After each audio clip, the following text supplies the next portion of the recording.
911, what's your emergency? The operator's voice, calm and steady, cut through the static. A woman's frantic cries filled the line. My neighbors, the house, there's a smell, something's wrong. Her voice dissolved into incoherent sobs. The operator tried to soothe her, extracting an address in a quiet cul-de-sac, a place where nothing much ever happened. Until now. The call went out. A patrol car, siren silent, crept towards the address.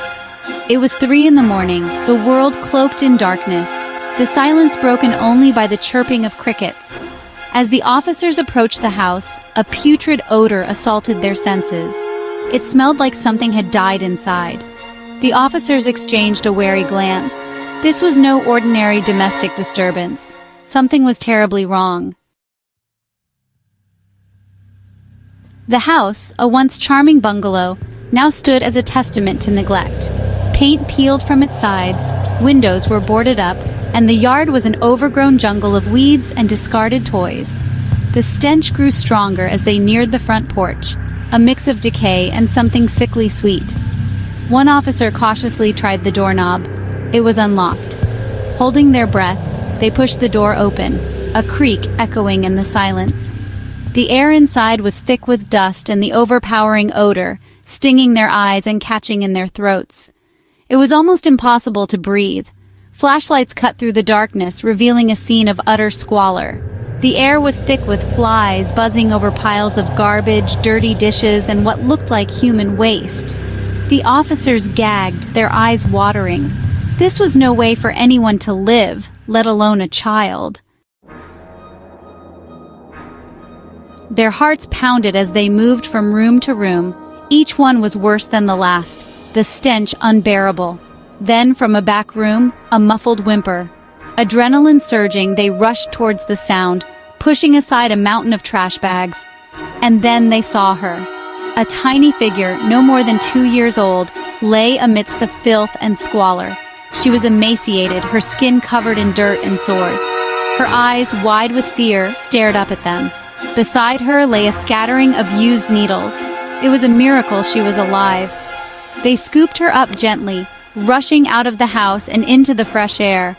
One officer held her close, his rough hand stroking her matted hair.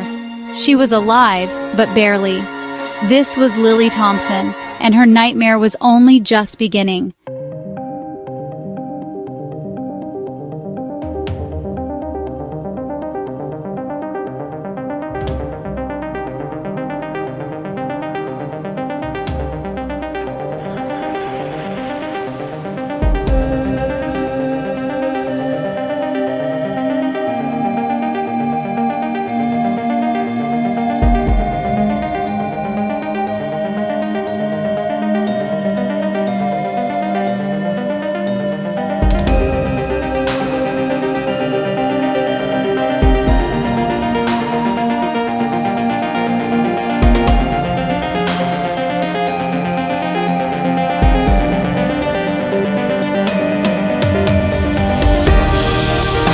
Fueled haze.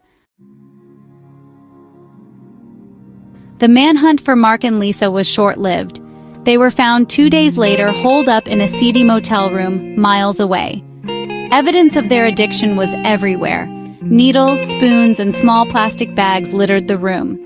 They were arrested without resistance, their faces blank, their eyes devoid of remorse. The charges were swift and severe: child endangerment, neglect, possession of illegal substances. But as the legal process began, the community grappled with an unsettling question: how could this have happened? Where were the social workers, the teachers, the neighbors who must have seen glimpses of the horror unfolding within those walls? Lily's story, a chilling reminder of the hidden tragedies that plague our society, sparked outrage and a collective examination of conscience. How many more children were suffering in silence, unseen and unheard? Lily's story is a stark reminder that we all have a role to play in protecting the most vulnerable among us. We cannot turn a blind eye to the signs of abuse and neglect.